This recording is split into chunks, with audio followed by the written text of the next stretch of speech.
This is the Church of St. Paul in the Desert. May the words of my mouth and the meditations of our hearts be always acceptable in your sight, O Lord, our strength and our Redeemer.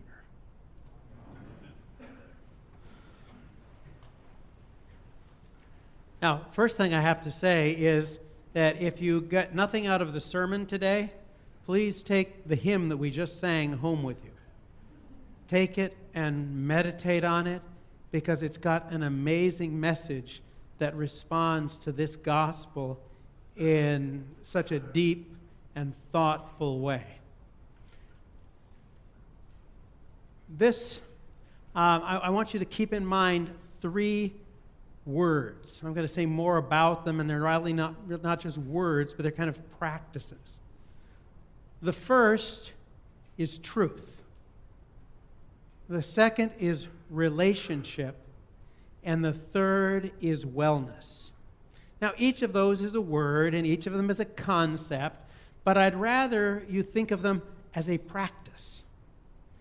Each of them is a practice, and each of them is a practice that when we share them with another, when we exchange them with others, they connect, and they build up, and they empower the whole community. So, for example, the reading from Lamentations. Now, so often, some of the readings that we have are readings that seem so out of place, because people come to church wanting to kind of feel good. They want to feel excited when they go out. They don't come to church saying, "The land is desolate. The widow has no lovers who will care for her.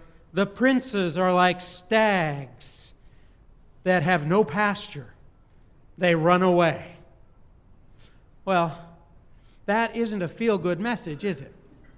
Okay, so if anybody ever tells you, "Oh yeah, the Episcopal Church, they're always just blowing smoke and they never deal with the realities of life," well, just read Lamentations and realize that the prophet was writing about a horrible time in his community's life. He was speaking truth to his community. Now, Jeremiah had been doing this before and saying, you all need to hear this because God is upset, because the ways you're caring for the poor, the outcast, the stranger, you're not doing it very well. In fact, you're doing it horribly, and it's going to cost you.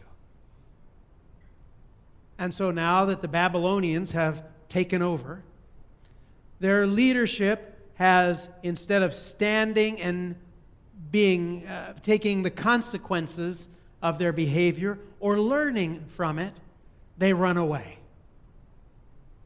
That's the truth.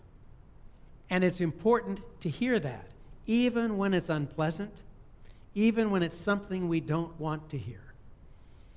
Now, I bet everybody has some things that they've heard lately in the last year or so that are challenges. The whole Black Lives Matter statement. And of course, too often, immediately we respond to Black Lives Matter by saying, "Oh, no, all lives matter," and we completely miss the point.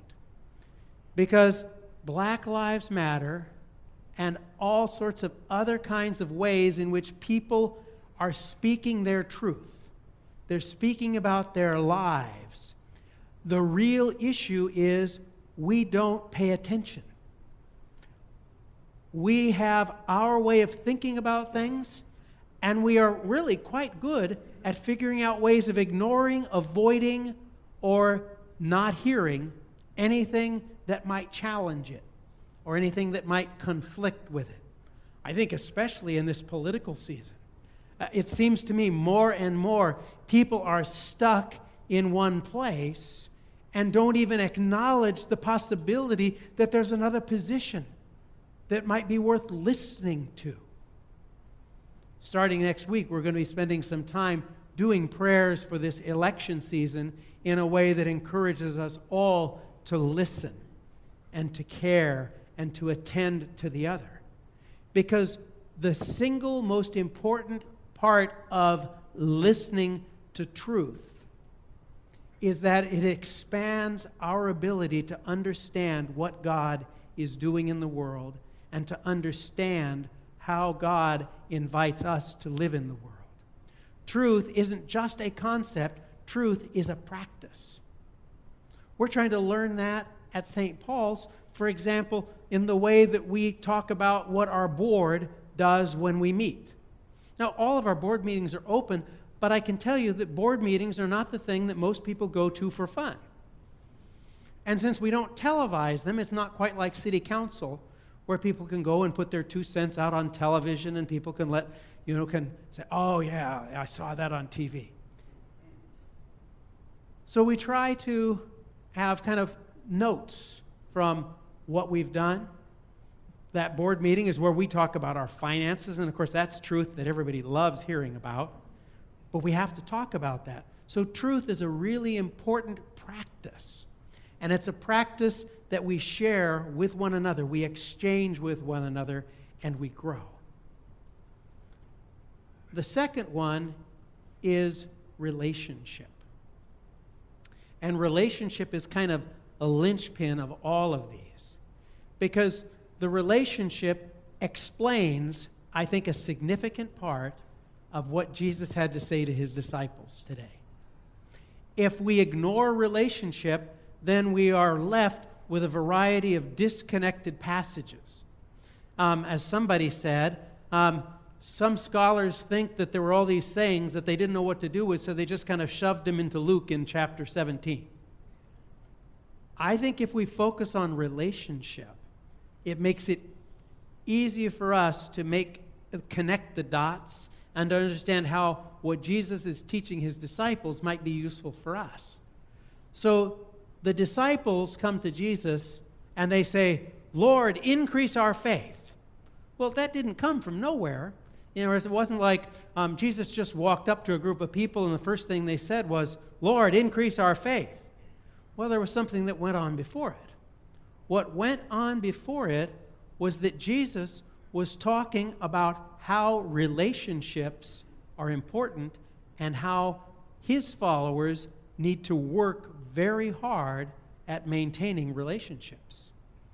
Jesus said, if somebody you know comes and sins against you, betrays you, hurts you 7 times in one day, and comes back 7 more days doing the same thing, and if they say, I really am sorry and intend to change their ways, you must forgive. And the first thing the disciples say is, Lord, increase our faith. Because they know, and I think every one of us knows, that if we were confronted with that on our own, with our own native abilities, we couldn't do it. By ourselves, we couldn't do it. And so Jesus responds to them. And again, this is where, in my opinion, relationship is critical. If you ignore relationship, then you see Jesus' response as kind of snarky. If you had the faith the size of a mustard seed, you could take this mulberry tree, uproot yourself and be planted in the sea, and it would obey you. No thinking about how many mulberry trees does the sea need, What if you went back and made just a slight adjustment, because these are Jesus' followers. These are people that Jesus is mentoring. These are people whom Jesus is trying to teach how to practice their faith on a regular basis. What if Jesus said to them, they were saying, after all this forgiveness stuff, they said, oh, Lord, we can't do that. Increase our faith. And he were to say to them, if you have the faith as even the grain of mustard seed, you can do amazing things. Because of the relationship component, Jesus is then saying to them, it's not about having more. All of you have it. You need to practice using it regularly. And then you could do something as outrageous as that. Wouldn't practicing and being able to forgive be far less outrageous than moving mulberry trees around? It wouldn't make for a good movie, probably, but it would really be something that was building relationship. Jesus' relationship with the disciples is critical to understanding the teaching that he has, because his teaching is about building relationships with themselves and among the community that they are planted in the middle of. The reason that forgiveness is so important is not because there's some abstract value that forgiveness equals 10 points and everything else is only worth 1 point. It's because forgiveness is the way that relationships might be restored and that people might develop closer and more healthy relationships. And as a result of that, the whole community experiences wellness. By exchanging and building the practice of relationships, we actually participate in making our families, our neighborhoods, our church, even our whole community and world a healthier and more well community.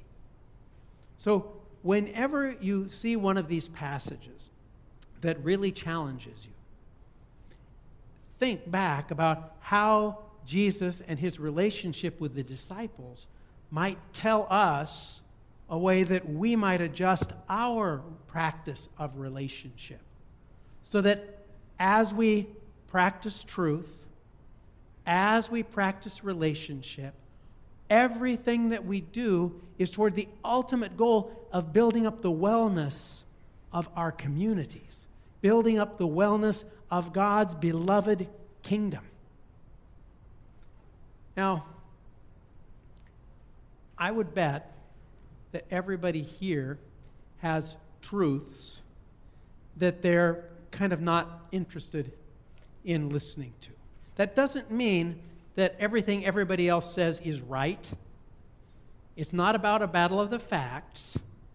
It's about how, by listening to the story of another person and becoming engaged with their truth, might I build up a relationship, and might I be part of building a kingdom for God that is well, healthy, and whole. So the invitation is this: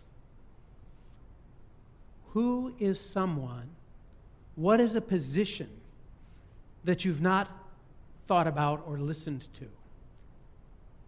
Listen to that. Not for the purposes of changing your mind necessarily, but for the purposes of figuring out what that position tells us, tells you about the person you're listening to. How might you see yourself in a different relationship with that community, that person, that issue? And how might that change in relationship help to build up our lives? There's a really great way to do it. How many of you got the election book in the mail this last week? I think it's about 200 pages, something like that. 17 different propositions. There's a lot of reading in there. There's a lot of legalese to read through. But a friend of mine posted on Facebook, there's a haiku version of all 17 of those. And so using the structure of a haiku poem, it went and gave a synopsis of each of them. And if you thought about it, because see, instead of a 207-page book that I've got to read now, there's this sense that I can actually have fun with this. It's not going to cost me, it's not going to hurt me to think about, let's take the last two. The last two are both about plastic bags. And one of them is about, as the haiku says, punishing grocers for plastic bags. And the other is about simply eliminating all plastic bags everywhere. And I'm not quoting the whole poems, but I don't have any real stake emotionally in plastic bags. But it's interesting, I can look at one perspective's truth, and I can look at the other. And I can wonder, how do I want to behave as a result? How might my relationships with the community, my relationship with creation, my relationship with God be changed by the way that I think about this really almost inconsequential, non-emotionally attached truth? So truth, relationship, wellness, and the hymn that we sang just before this. Amen.